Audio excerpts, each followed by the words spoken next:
सबसे गुस्ताख आदमी आपको कौन मिला अपनी जिंदगी? गुस्ताख, जिसने जो मतलब प्रॉब्लमैटिक आदमी, सबसे दिक्कत जिसने पेश की हो आपकी जिंदगी में, ऐसा कुछ था कभी? यही था साला अनुराग कश्यप।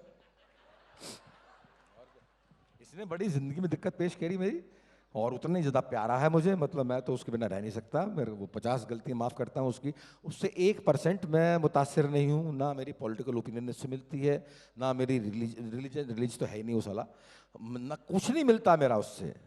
जाता हूँ तो मैं आपके एक सिगरेट होती है, एक कॉफ़ी होती है, और जो है आपके आधा घंटा होता है, बातचीत होती है, हम निकल आते हैं। साल में एक आध बार मिल लेते तो मिल लेते हैं। कभी मेरे से काम पड़ गया, जैसे कि उसका एक फिल्म बना रहा था, वो अभी बनाएगा मेरे ख्याल से मनोज वाजपेयी के साथ में, तो उसने कहा म्यूज़िक कर दो आप इसका, तो मैंने म्यूज़िक कर दिया उसका। तो 6 गाने तैयार हैं, रिकॉर्डिंग का इंतजार कर रहे हैं। रिकॉर्डिंग हो जाएगी तो गाने हो जाएंगे। और उसके बाद भी जो है, ऐसा नहीं कि रोज़ मिलता हूँ मैं उससे, कभी कभार फ़ोन पर, और भाई ठीक है, उन्होंने कहा ठीक हूँ, बस मस्त रहे, ऐसे ही। और जहाँ ज़्यादा दोस्ती होती है ना, वहाँ पर जो है वर्ड्स काम नहीं आते। जहाँ अधिक संबंध होते हैं, जहाँ अधिक प्यार होता है, वहाँ पर आपके वर्ड्स बेकार चले जाते हैं। मेरे अजीज दोस्त जो हैं, उनके पास जाकर मैं बैठ जाता हूँ, बस वो मेरी तरफ देखता है और मैं उसकी तरफ देखता हूँ, और हमारी ज़िंदगी ऐसी चलती रहती है। वो 2 घंटे ऐसे बीत जाते हैं कुछ कहने के। अजीज दोस्तों में संवाद की ज़रूरत नहीं पड़ती। फिर वो कुछ कह रहे हैं उधर से? हाँ बोलिए बोलिए बोलिए। आरंभ। आरंभ है प्रचंड बोल, मस्तकों के झुंड, आज जंग की घड़ी हार दो। आन बान शान या की जान का हो दान, आज एक धनुष के बाण पे उतार दो। आरंभ है प्रचंड बोल, मस्तकों के झुंड, आज जंग की घड़ी की तुम हार दो। आन बान शान या की जान का हो दान, आज एक धनुष के बाण पे उतार दो। आरंभ है प्रचंड। हो दया का भाव या कि शौर्य का चुनाव, या कि हार का वो घाव, तुम ये सोच लो। या के पूरे भाल पर जला रहे विजय का लाल लाल ये गुलाल, तुम ये सोच लो। रंग केसरी हो या मृदंग केसरी हो, या केसरी हो ताल, तुम ये सोच लो। जिस कवि की कल्पना में जिंदगी हो प्रेम गीत, उस कवि को आज तुम नकार दो। धूलती नभों में आज, खीलती नभों में आज, आग की लपट का तुम बघार दो। आरंभ है प्रचंड।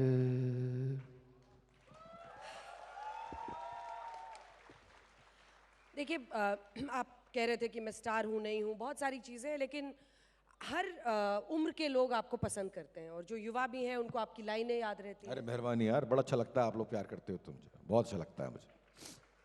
और ये सीधा दिल वाला मामला आपके साथ जुड़ जाता है। मेरा सवाल आपसे ये है कि इस मकाम पर आने के बाद एक एक्टर को कम डायरेक्टर का, मतलब जो भी आपकी जितने अनेकों ये है म्यूजिक कॉन्सर्ट्स, ये वो, कोई डर मन में रहता है क्या? अब नहीं है, अब नहीं है, पहले था, अब नहीं है।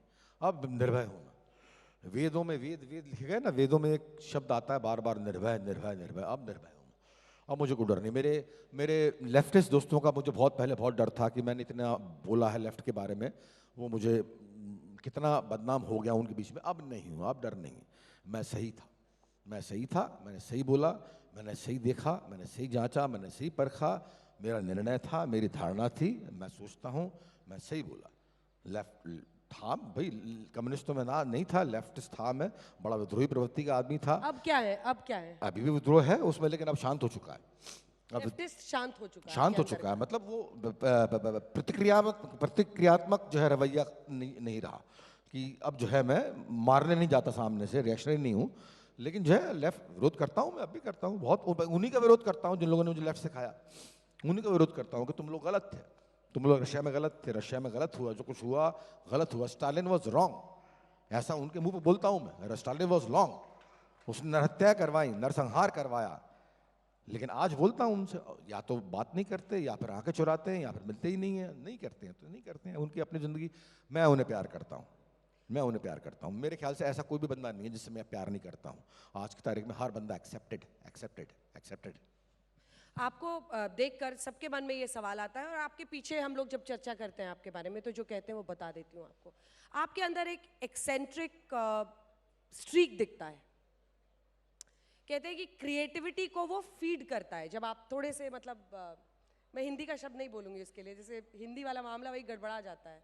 कई बार लोग सरफिरे भी कहते हैं सर फिर आना। मतलब थोड़ा सा जब थोड़ा सा वो एक आप में एक स्ट्रीक होना, तभी आपकी क्रिएटिविटी पीक पर होती है।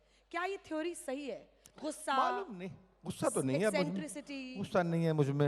एक्सेंट थी पहले कभी, आज की तारीख में लगता हूँ मैं एक्सेंट्रिक लगता हूँ आज की तारीख में? नहीं लगता यार। पर उन दिनों आपने अपने बेस्ट क्रिएशंस किए। हाँ किए तो ठीक है, वो पहले था मतलब, पहले तो शराब भी थी, शराब भी बड़े किस्म, एक तो सुनाया ना मैंने, जोक बहुत सुनाता हूँ मैं, वो अनुराग कश्यप बहुत बोला करता था मुझसे कि यार पीयूष भाई जब आप शराब पी लेते हो ना तो क्या लिखते हो, मतलब गजब लिखते हो, मतलब गजब लिखते हो। साला मुझे भी ऐसा लगने लगा कि यार ये वाकई सही बोलता है। तो मैं शराब पीना, मुझे एक दिन मैंने सुनाया भी है पहले भी जो है किस्सा, कि मैं एक दिन मुझे लगा कि जो है मैं शराब पी के लिखने की कोशिश करता हूँ। तो मैं बार में गया और मैंने स्क्रिप्ट खाली पन्ने ले गया और कलम ले गया, और उसके बाद मैंने जो है एक साथ 6 पैक मंगवा लिए और 6 को भर दिया कि मैं बीच में ना रहेगा बांस, ना बजेगी बांसुरी, बीच में क्या बुलाऊंगा किसी को, तो एक साथ 6 पैक पीऊंगा। मैंने लिखनी शुरू करी। पहला पैक पीने के बाद में मैं वो स्क्रिप्ट, मैं डायलॉग के, मैं स्क्रीन प्ले के पूरे लिख चुका था।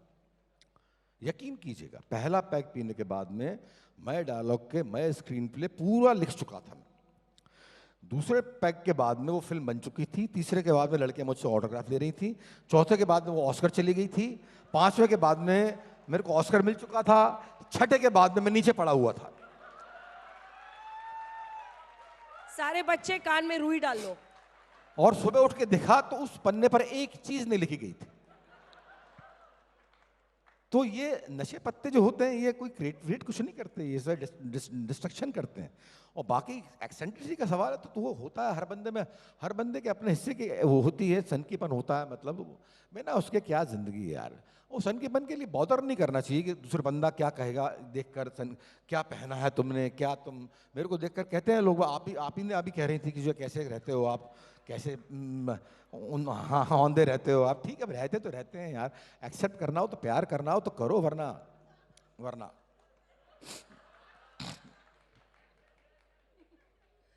अच्छा, एक काफी है वैसे तो इस दुनिया में, पीयूष मिश्रा, बट एक है जिन्होंने आपकी इस मतलब लेखनी को, आपके शब्दों को अंग्रेजी में। अरे बड़ी महत्वपूर्ण महिला है वो, शिल्पी ए सिंह, उन्होंने ट्रांसलेट किया है। मेरी ये किताब को ट्रांसलेट करना बड़ा मुश्किल था, ये क्लेम कर सकता हूँ मैं। जिन लोगों ने हिंदी की किताब पढ़ी है उन वो बतला सकते होंगे मेरे ख्याल से, आप लोगों ने पढ़ी है मेरे ख्याल से हिंदी किताब, तुम्हारी औकात क्या है पीयूष मिश्रा, वो बतला सकते हैं कि इसको अंग्रेजी में ट्रांसलेट करना बहुत ही मुश्किल है, बहुत ही टीडियस टास्क था। और I am thankful to this lady, इन्होंने आपके मतलब कहीं 9-10 महीने लगाया इसको पढ़ने ट्रांसलेट करने में, और अंततः ट्रांसलेट किया तो मुझे सेटिस्फैक्शन हुआ कि हाँ यार ये सही ट्रांसलेशन हुआ है। ट्रांसलेशन एक्चुअली बहुत ही मुश्किल होता है, जैसा आपने लिखा है वैसा का वैसा दूसरी भाषा में तब्दील कर देना ये बहुत ही मुश्किल होता है। तो I am thankful to Shilpi Singh. Shilpi कहाँ है? Let's put a face to her please. Shilpi A Singh आइए।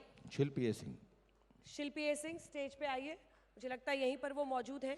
आइए, कम आइए। तो इन्होंने इनकी किताब का हिंदी ट्रांसलेशन किया है। एक चेयर अगर मिल जाए इनके लिए तो अच्छा रहेगा, एक चेयर मिल सकती है क्या? आइए, बहुत इंटरेस्टिंग है ये।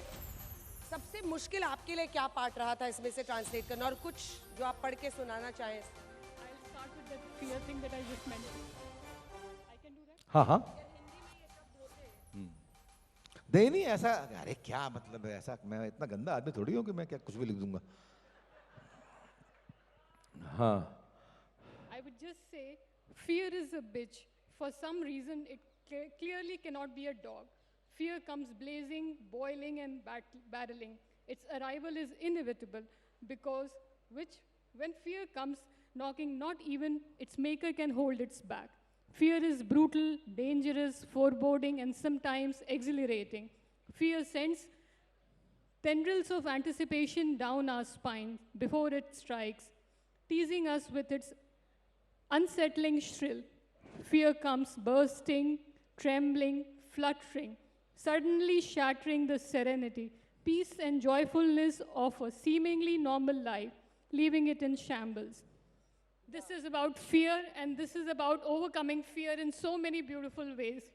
Because doing this book helped me heal and clear up my wounds, and what I am left today is just the minor little scars here and there.